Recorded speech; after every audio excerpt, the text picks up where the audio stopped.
Leslie, Gabriel, and William, in that order. And here's the question. In 2000, Hyde Park, 44% spent more than 30% on housing. Now it's 59% in 2010. In 2020, will it be 60 or more percent? Why is this getting worse? Can you read that again? Okay. In 2000, Hyde Park, 44% spent more than 30% on housing. Now it's 59% in 2010. In 2020, will it be 60 or more percent? Why is this getting worse?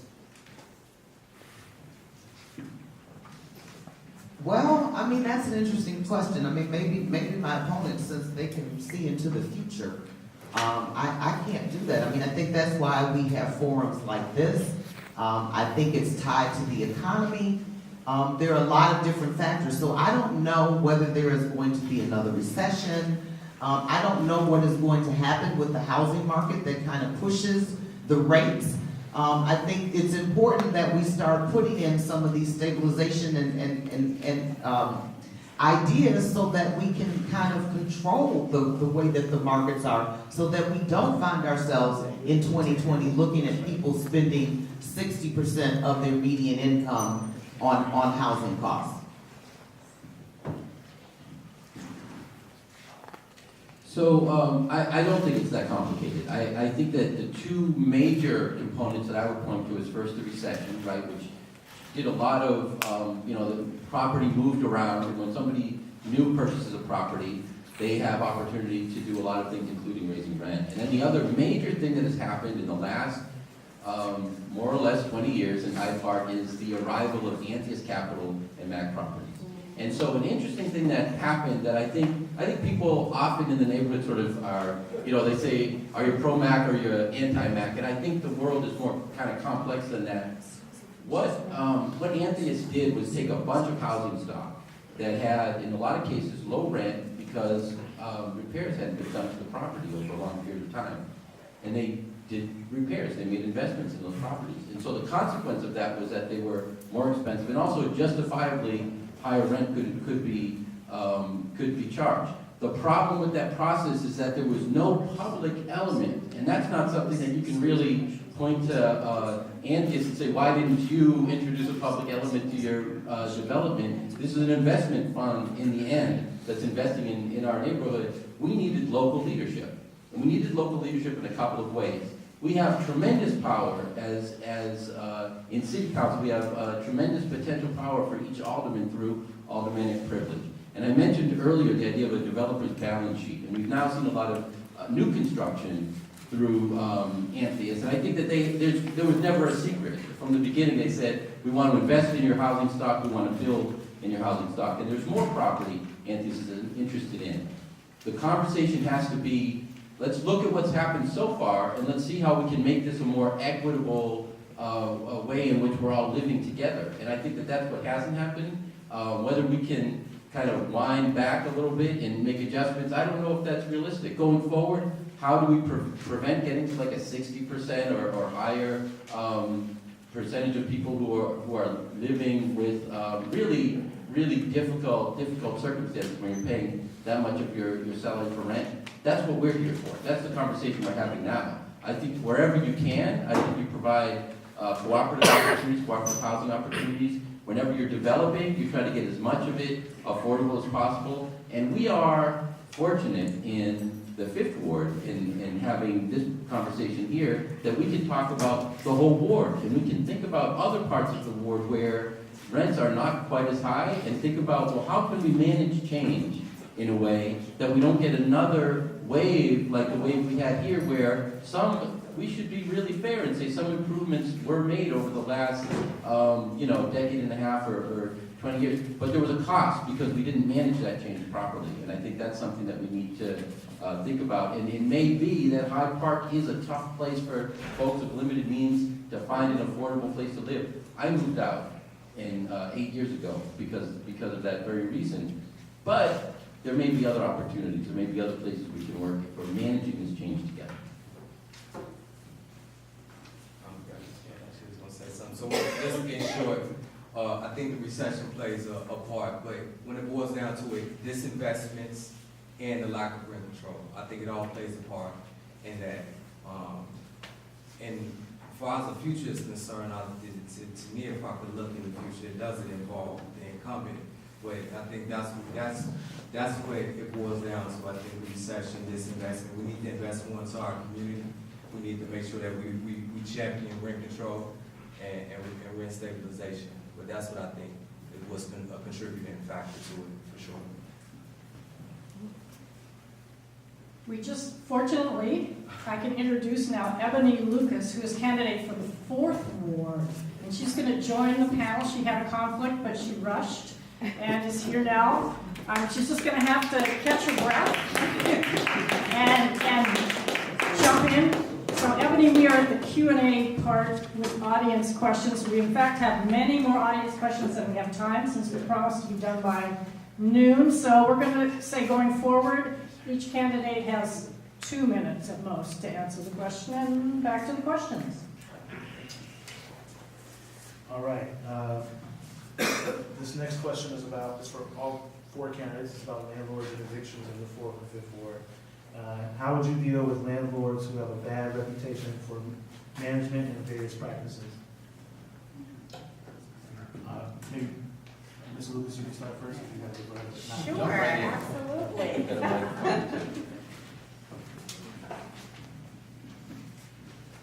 Hello, everyone. I'm Ebony Lucas, and I'm running for Alderman of the 4th Ward.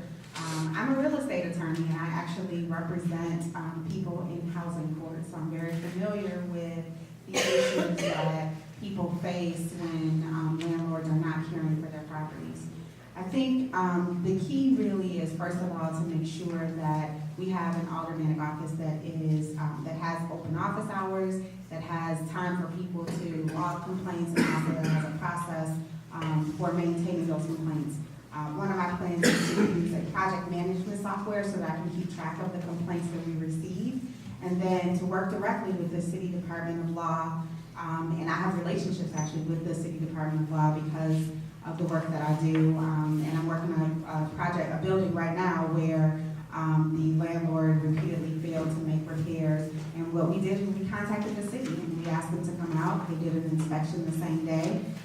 They put violations on the building, and we've been in housing court since, really holding the landlord's feet to the fire and making sure that they're making the repairs that they need to make.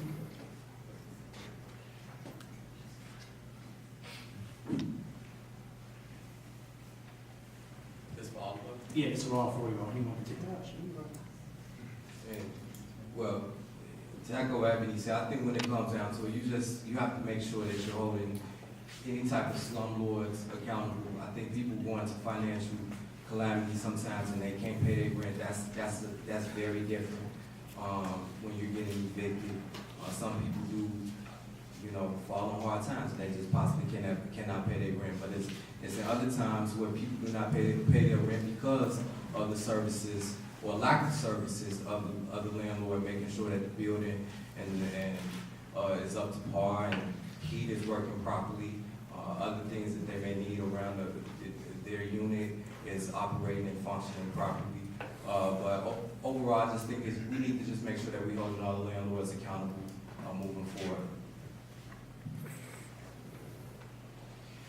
So I think this is a really important question for the 5th ward, especially I think the eviction issue. And so we have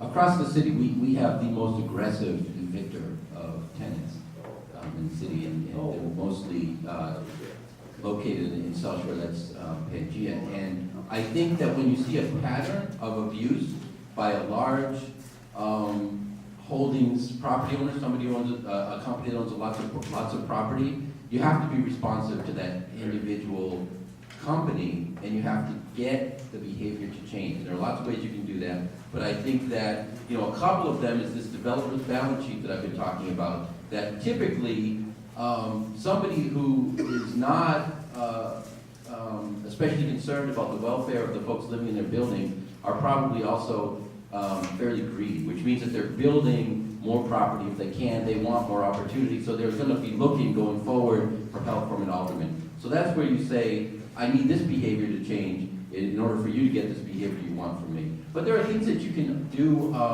in terms of supporting advocates and being an advocate yourself. There are terrific organizations, Metropolitan Tenants Organization, Tenants United, which is a kind of emerged in Hyde Park and Woodlawn, I think is a group that it would be interesting to engage with. We'll see going forward what they'll be like. But supporting them, supporting tenants organizations within buildings, I think, is tremendously important. And so whenever, especially early in a relationship with a landlord, a potential landlord coming to your community, or one that's starting to grow, that you can have a conversation saying, I would like to see this encouraged.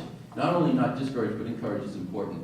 Obviously, the other side of the coin here is what's going on with tenants where you are at a point where you haven't paid rent and you've got to either move on or you have to come to a resolution with your landlord. And I think that we shouldn't make the assumption, or just because it's campaign season and we all want to sound like we're slaying dragons, that every tenant is innocent and has no, in some cases, landlords are taken advantage of.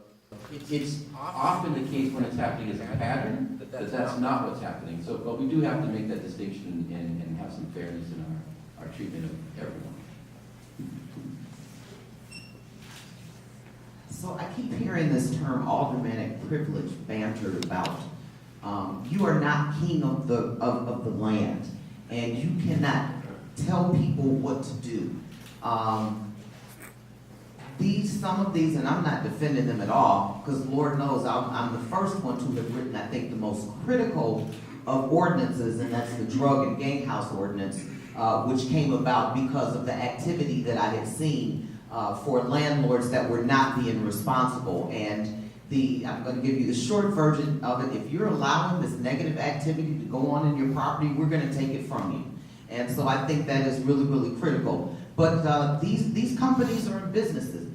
They buy a portfolio. There's no private aldermanic privilege in private real estate transactions. They don't have to have your permission.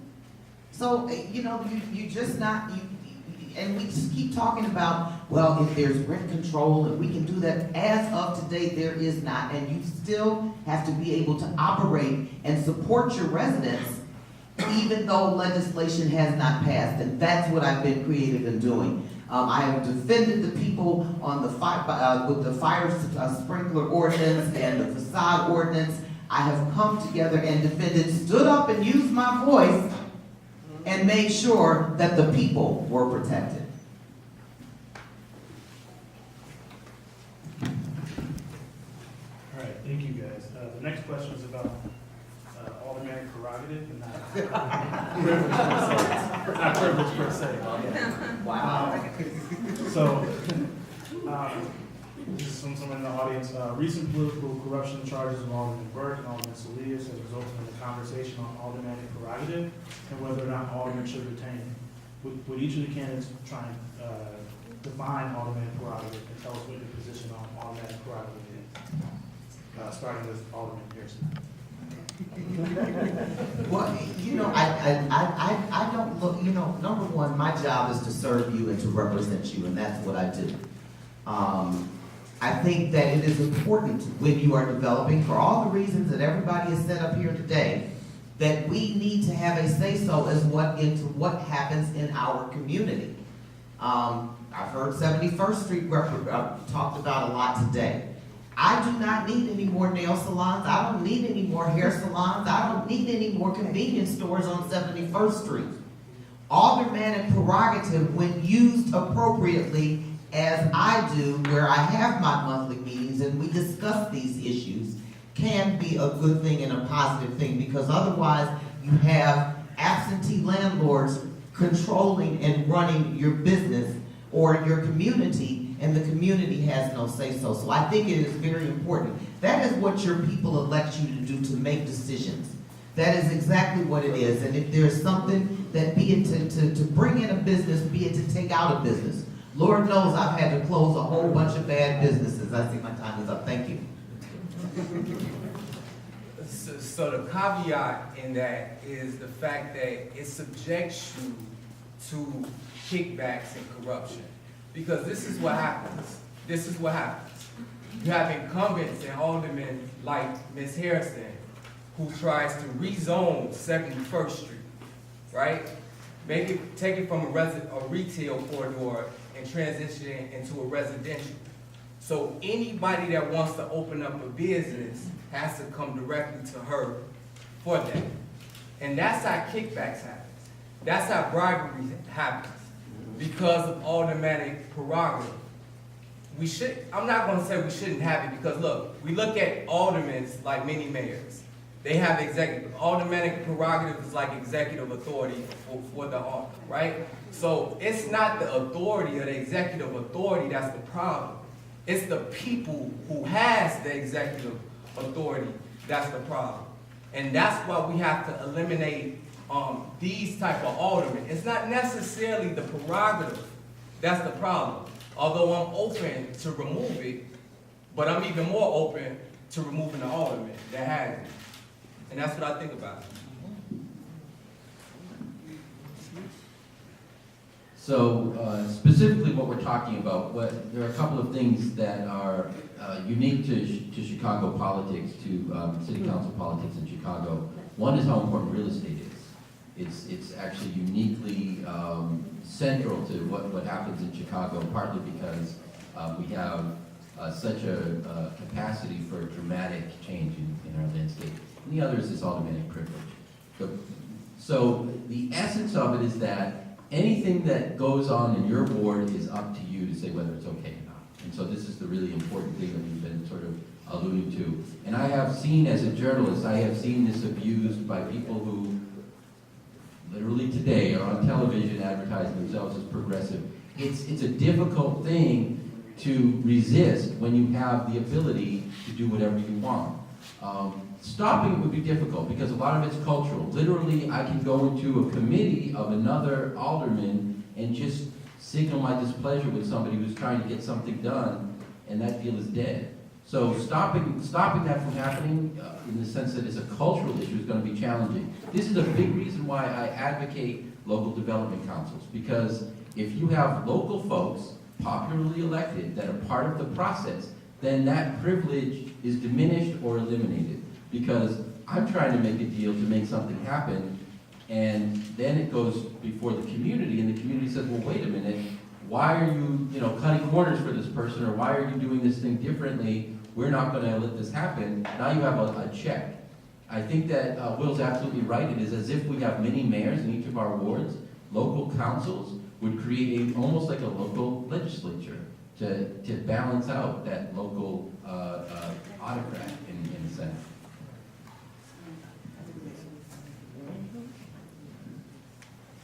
So the purpose of aldermanic privilege or prerogative is supposed to be, it's been called, it's supposed to be to make zoning decisions.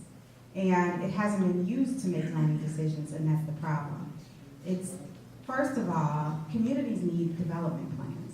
And those development plans should be driven by the community. So one of the things that I want to do in the fourth ward is to have meetings with the community to determine those areas that have needs. For example, Brownsville has no place to buy socks and underwear, so we need to make sure that we have some retail there. We need to make sure that we're bringing some restaurants where you can have a healthy meal with your family to Brownsville.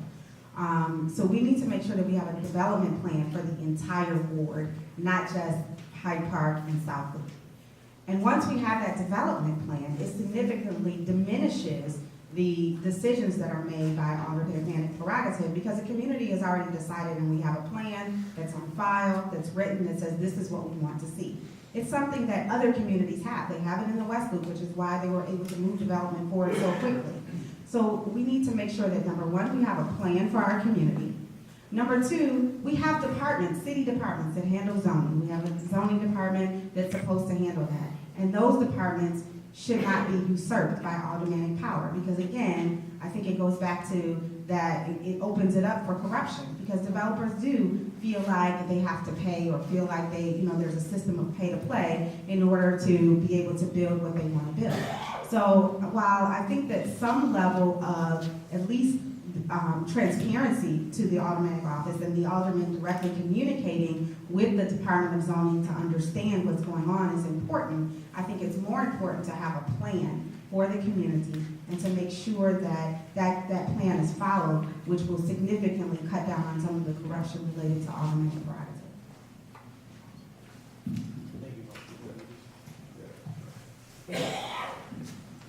Okay, the next question is, given the concern about displacement and gentrification in Woodlawn due to the OPC, the Obama Library Center, is the alderman for Woodlawn involved in affordable housing? What? Do we have the person explain that? Yes, that was my question, and I know Alderman Hairston has just a small part of Woodlawn, so I'm wondering about the alderman who covers the rest of Woodlawn. That's the 20th ward. Yeah, wrong ward.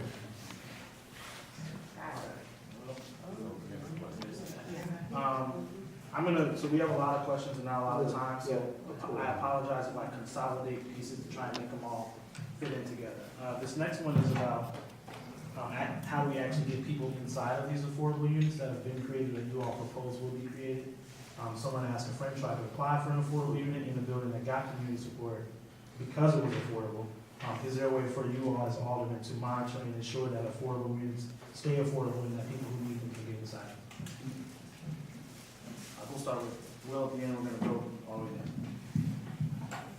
Start with me. Yeah, Gabriel, I apologize.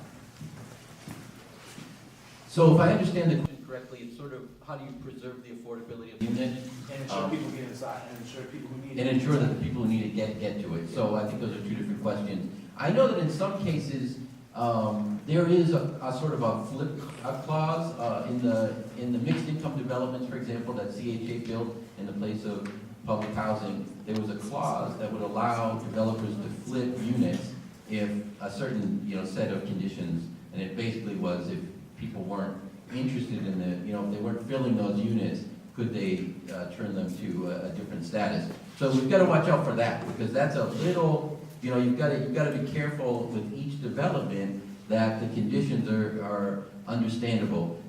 I think there might be, with that second question, there's a kind of a fairness question here. How do you make sure the people who need it are getting it? I think that has to do with people being informed. I think that has to do with a clear process that everyone understands, and that you avoid, and this is kind of a complex question, you avoid people privileging friends or family or somebody they're connected to and then letting them into a unit first. So if in that aspect of the question, I think it's a complicated one. So how do you prevent, for example, a property manager from letting their cousin know before anyone else that a unit's about to open up? I don't have a real clear answer for that, except that I think that if you make the entire process as transparent as possible and make sure that people know when units are supposed to come online and have clear communication with folks who are there, and if you have a good relationship with the people who are a part of that development, you'll know if that sort of thing is happening. So, when I worked in CPS, I was a teacher assistant. I did a report at a monthly board hearing, like in 2013, 2014. At that particular time, I reported that it was 40, the FBI reported, and I was reporting their report, there was 40,000 homeless CPS students at that time. And as of at that year too, I think in 2015, that very next year, Julian Castro, the former Secretary of HUD, who I was just talking about, he also said not only was it a huge surplus that CHA was sitting on, but there was 200,000 plus people waiting on the CHA list. Mind you, most of those people, individuals, including those homeless CPS students, most of them were African American and minorities. It's about using your voice, holding, I think his name is Eugene Jones, he's the head of CHA, making sure that they prioritize moving people and funneling people off that list. Most of them happen to be in the African American community. No one in the city council, including our leaders from the Black Caucus, is taking the lead or taking the charge to ensuring that that list is funneled out. I will use my office to make sure that we get the word out about affordable housing, making sure that we connect our residents and citizens with vouchers or with social services as well. That's something that is not going on right now. Right now, most of the people, when they come from these economically challenged backgrounds, they have no way to get downtown, or they might not know how to even apply for CHA or for affordable housing. And that's something that I'm going to use my seat in my office when you elect me on February 26th to ensure that we do for the Fifth Ward. So, you're wrong when you say that I haven't done anything, because I do work with CHA, have worked with CHA, not just for the housing, but for the jobs, which is a federal requirement that they must do. I took CHA to task and made them hold the job fair so that all of the development and things that they're doing, that the people that are supposed to be getting the jobs are getting the jobs. I think the way that you deal with tracking affordable units, you have to work with the landlords and to monitor, and I think that you create a database, and there are a lot of existing organizations that we work with that can do this. My office, as part of the service that we provide, we assist people in getting housing and assist people in finding out where there are affordable units. So we do that. I don't have to lie. I've got the record, okay? So, I go back to the solstice on the park. We worked for 12 years, and the community got an opportunity to participate. You all cannot dismiss my monthly meetings that I host and have hosted and continue to host, where we discuss this in the open. We have planned development. We get out there, the developers get up and present their projects, and the people get to ask the questions. And for those that are directly impacted by something, developers have to additionally meet with them. Thank you.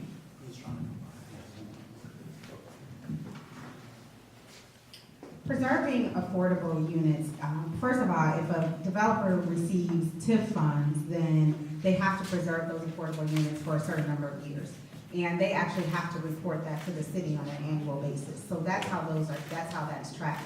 But I also think that we need to be providing incentives to developers, property tax incentives, so that they will provide more affordable units. Because I think that people react to incentivization more than they do to punishment or being forced to do something. Certainly, we all understand, if you're a homeowner, then you understand the burden of property taxes and how, property taxes being increased can, for a landlord, it causes you to have to raise your rent.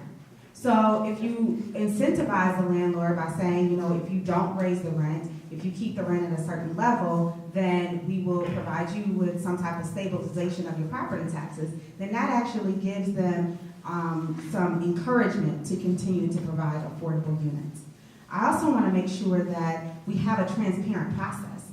We don't have, like the Fifth Ward does, monthly town hall meetings, and we don't have open office hours in our Aldermanic office. So as a result, many of these projects that come up, people don't know about them. But if you have open office hours and you have monthly town hall meetings and you bring the developers to those meetings, which I've seen in other words, I've seen it in the 5th, I've seen it in the 3rd, where the aldermen actually have these meetings and they bring the developers in, then people get information. So then they can pass that information on. We also, are really discounting the use of social media. So informing people by, using Facebook and Twitter to let people know a certain development is being completed, and these are the dates that the application is due, so that people are aware and we're being transparent about the process for applying for affordable units and the process for, and the timelines for it, so people don't miss those deadlines. I've heard, with City Hyde Park, they had affordable units in there, and I heard a lot of people say, well, I didn't know when the application was due. That's really about providing people information. Awesome, thank you all very much. So, in the interest of time, I already said I'm combining questions, so I'm just going to present this next one. As new developments with the university come to the neighborhood and people with high-earning jobs move in, how do we develop to account for their housing needs while also respecting the current resident? Anyone can take the question. Did you not hear the question? I'm sorry. One more time. So with higher income residents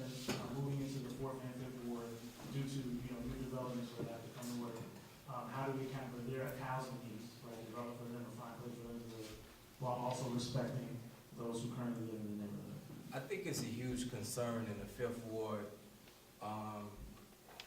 about quote-unquote land grabbing by the University of Chicago. I think that's a huge concern for a lot of people. Should be sort of a moratorium put on them so they won't take any more property. They're becoming a hyper Mac, if you will, / TLC themselves. So I think that we could probably start the conversation there and ensuring that they don't continue to grab so much property in Hyde Park. And again, rent stabilization, and that's pretty much what I think the conversation should start in those two arenas right there. So that feels like kind of the whole conversation we're having. What's the strategy to preserve affordable housing while at the same time, there are other market forces? The first part of the question, I think we do not have to worry about. I think that high-end market rate condos is what people want to build. It appears to be what people want to build. The question is, how does everyone else also stay here? How do we manage change in our communities? And so I think we've been talking about this. I think one thing that I believe very firmly is that you give as much power to regular folks as possible so that when these developments come, the conversation is happening right there about all of the elements that a diverse group of people can come up with that contribute to positive change and not just a sort of concentrated development with a specific purpose that's not thinking about the whole context of the community. So we've talked about developing housing on site. I think that's something that we want to think about. I think we should always, whenever there is new housing coming in, it is worthwhile to say, how does this impact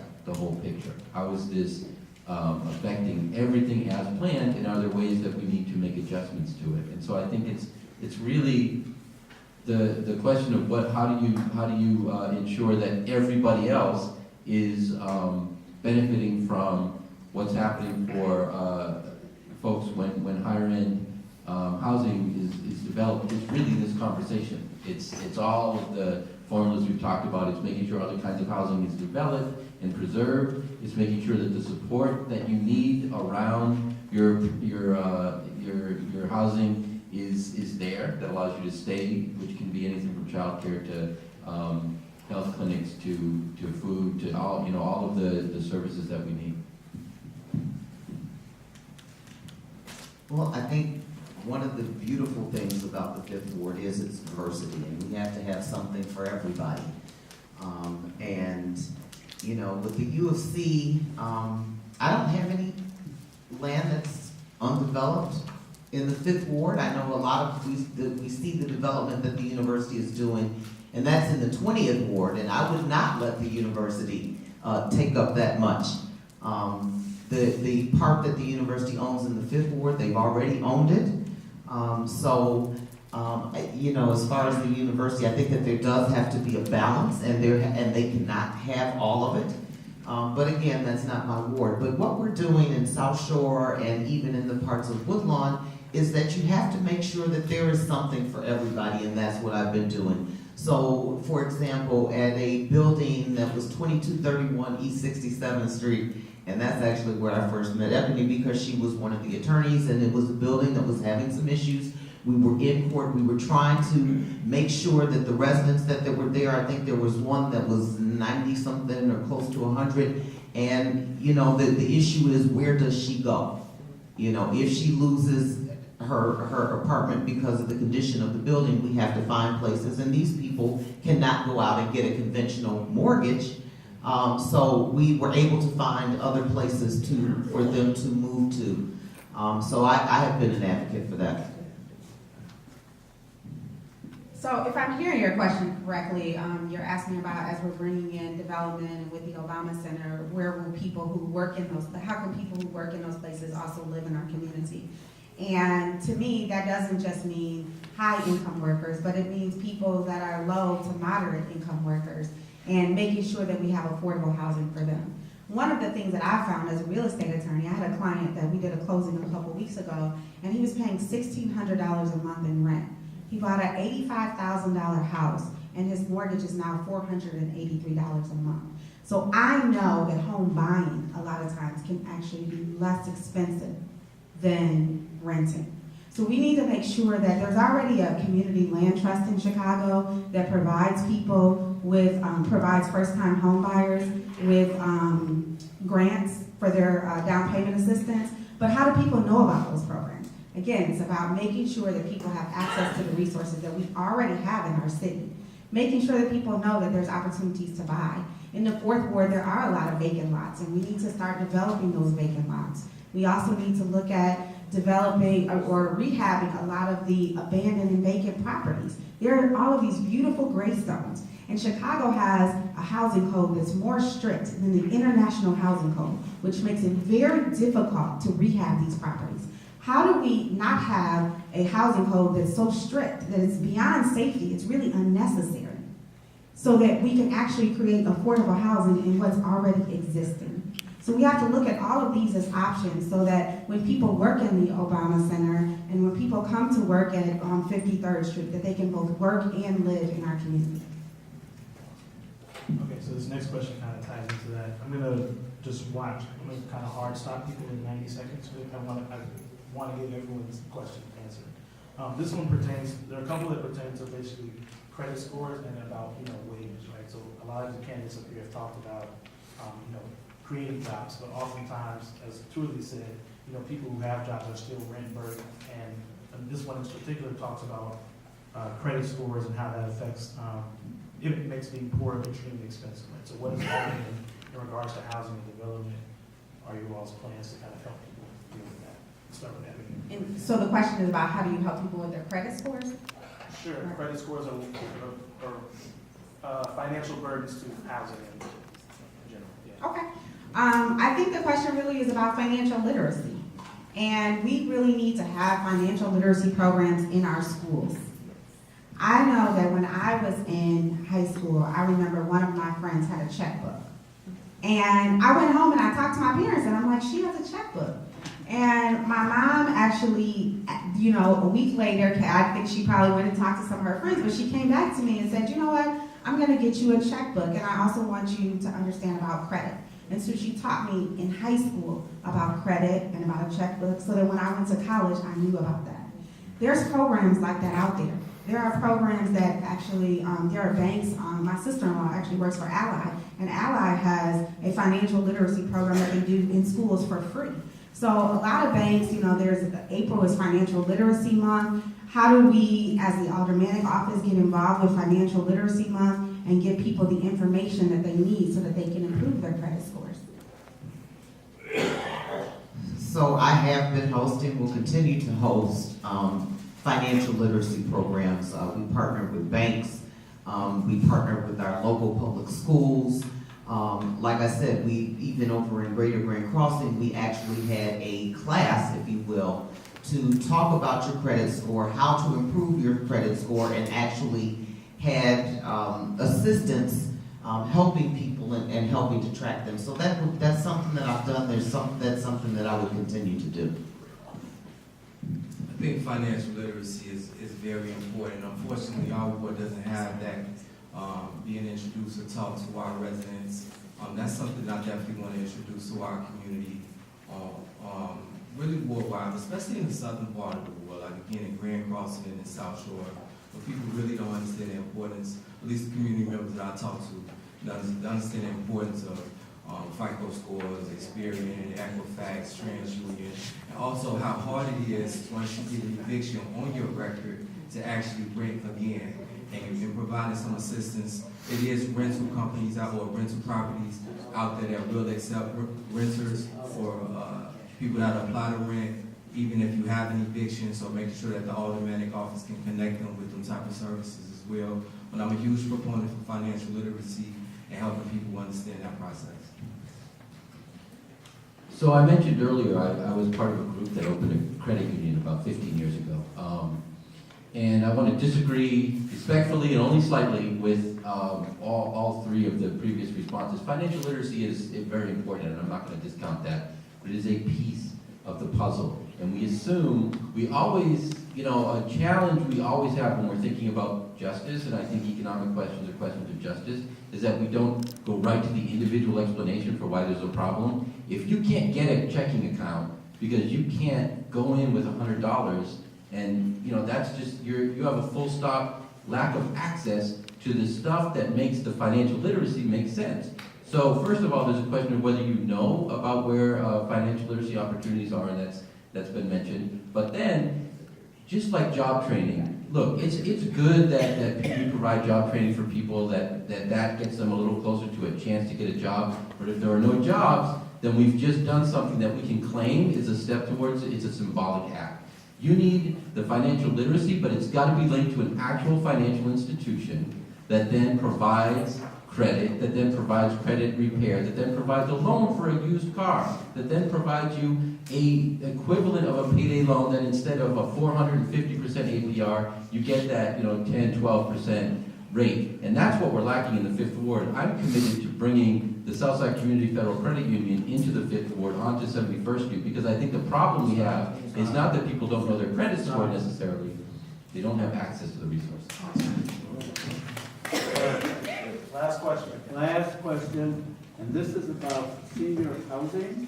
So I want to know where all the candidates stand on the affordability and accessibility and perhaps marketing, whatever, to make it known to seniors as to senior housing. All right, I guess I've been working on this for a really, really long time, and I'm happy to say that we were finally able to bring it into fruition. It used to be the old St. Lawrence Church, and one of the things we were finding, not just about seniors, but for people with disabilities. Do you know if somebody at age 40 has a stroke, there is nowhere where they can go to have housing because they're too young? And so it's about senior housing, but it's also about housing for people that fall between the cracks.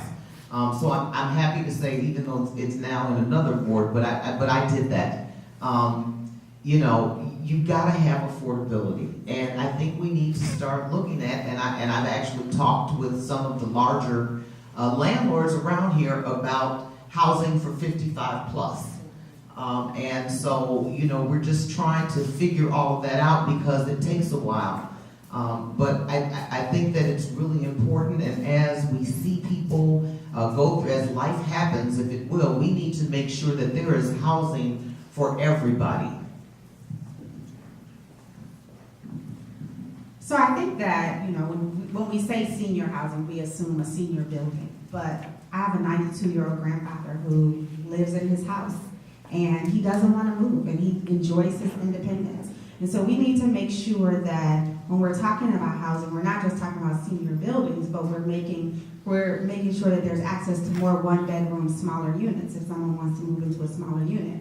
We need to make sure that there's access to information and resources. If you live in a house and you're alone, what happens if you need, your grass cut or your snow shoveled and you can't do it? How do you reach out to people? And making sure that we have information. One of the first things I want to do is to have a community resource guide.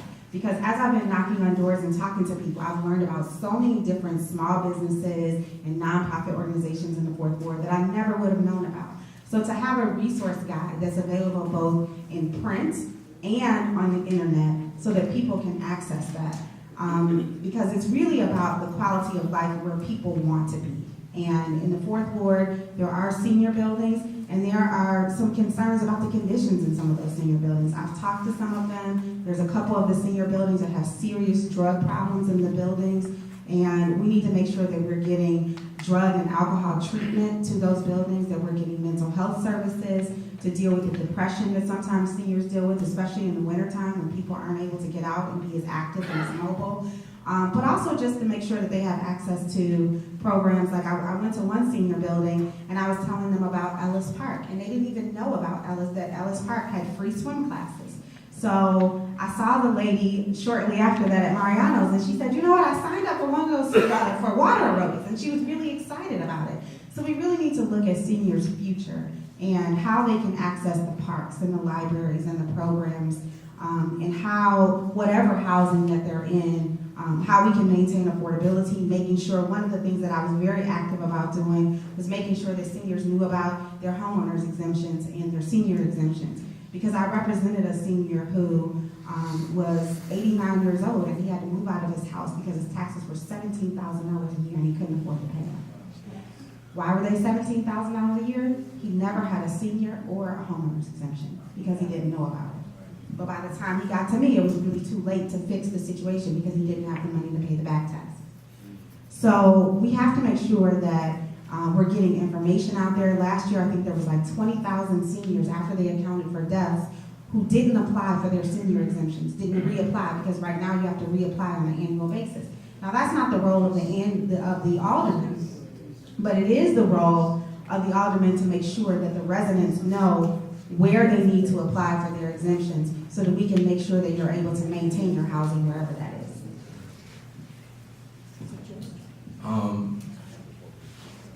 So some of the concerns of some of the seniors that the constituents that I've spoken with was the rising cost of living and just quality of life.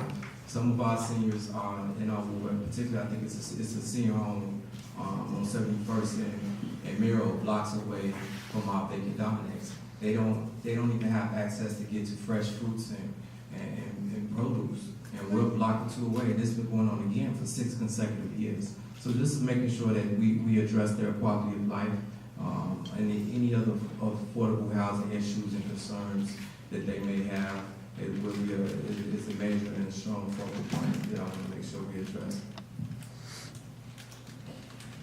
So I agree that that aging in place, where practical, is an essential part of working out a strategy that makes sense for everyone. I also think it's critical to have a collaborative process by which you come up with especially a housing strategy for seniors. We have a very effective advocacy group centered in Hyde Park, in the Hyde Park Village, and I would love to see that extend south. I would also love to see more support, like financial support for the village. I also think you have to be careful, though, to not. So we have to lift up the folks who are doing great advocacy work in our communities, but we have to not sort of say, and so instead of me being the alderman, you fix this problem. So you've got to strike that balance where we give the support that's needed, but then we also do what we can do. So on the one hand, we can bring in new development of senior housing where that makes sense. We can also think about these alternatives I've talked about, limited equity co-ops, rental co-ops. These are places where, with some kind of special adjustments made to be supportive for folks who have particular needs or have specific priorities, can be senior co-ops and we can make positive impact on the housing stock in that way. Overall, I think what we want to do is a lot like what we want to do for affordable housing generally. There's not really a special kind of way that you need to treat any population, except to the extent that you need to listen. So people will tell you what they need that's unique to their community, and we've got to make those adjustments. But I think everything's on the table. I think everything we're talking about in terms of housing strategies are also senior housing strategies. You just want to make sure that that particular constituency, that part of your community says, yeah, do that, give me that, but adjust it in these ways so that it really works for the folks that I work with.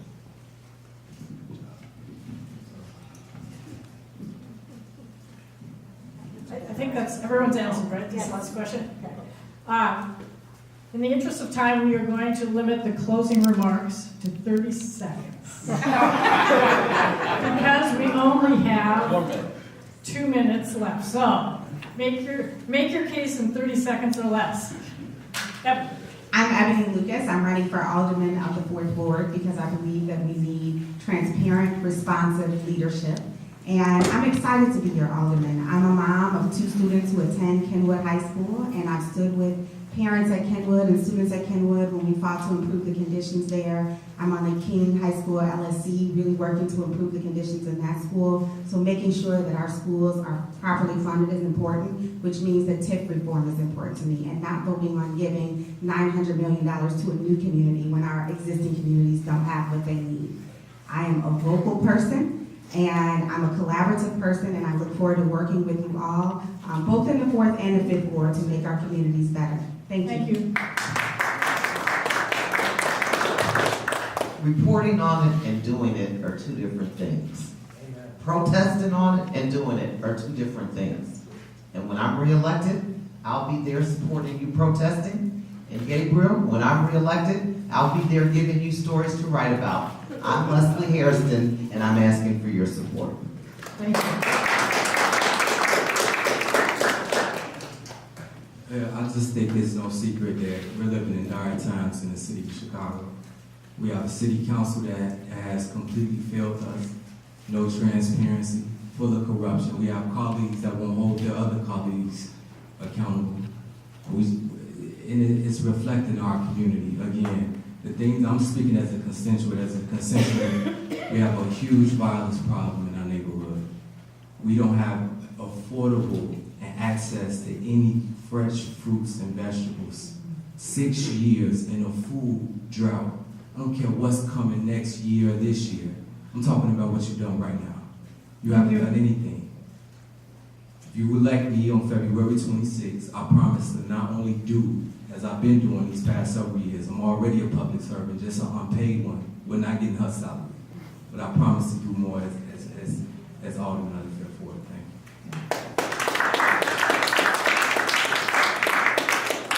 So, in defense of reporting, I think, it does give you an education. That alone maybe isn't enough. I was an important part of an effort that opened a credit union that now has nearly $4 million in deposits. I was part of a preservation effort in Woodlawn that saved a property that the Archdiocese of Chicago wanted to destroy and raised over $600,000 to save that property. I started a program for kids, high school age kids, that had served many of them, paying them to learn videography as well as critical thinking skills. I haven't just been out observing. I'm proud of the 3 endorsements I received from the Chicago Tribune, the Chicago Sun-Times, and the Hyde Park Herald. In all of them, it says not only do I understand things, but I am getting things done in my own capacity, just as a citizen. And I'll do that, obviously, with greater impact as an alderman. Every proposal you're hearing from Alderman Hairston tonight, she's had 20 years to fulfill, and it hasn't happened yet. Thank you all.